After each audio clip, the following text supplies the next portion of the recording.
નમસ્કાર, અમારી વિશેષ રજૂઆત એક વોટ મારોમાં આપનું સ્વાગત છે. હું છું અંકિત. ગત એપિસોડમાં આપણે જાણ્યું ઈવીએમ ડેમેજ થઈ જાય તો શું થાય, ત્યારે આજે જાણીએ ત્રીજા તબક્કાના ઉમેદવારોનો રિપોર્ટ.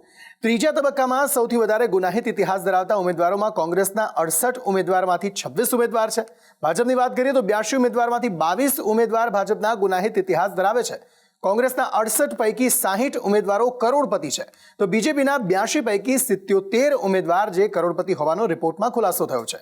દેશના 80 ધનિક ઉમેદવારોમાં 5 બીજેપીના છે, 2 કોંગ્રેસના છે, 1 એસપીના અને 1 એનસીપીના અને 1 અપક્ષ ઉમેદવારનો સમાવેશ થાય છે. ગુજરાતની વાત કરીએ તો ભાજપના 26 પૈકી 4 ઉમેદવારોનો ગુનાહિત ઇતિહાસ છે, જ્યારે કોંગ્રેસમાંથી 23માંથી 6 ઉમેદવાર ગુનાહિત ઇતિહાસ ધરાવે છે. ગુજરાત ભાજપના 26 પૈકી 24 ઉમેદવાર કરોડપતિ હોવાનું રિપોર્ટમાં કહેવાયું છે, જ્યારે કોંગ્રેસના 23 પૈકી 21 ઉમેદવાર કરોડપતિ હોવાનું સામે આવ્યું છે.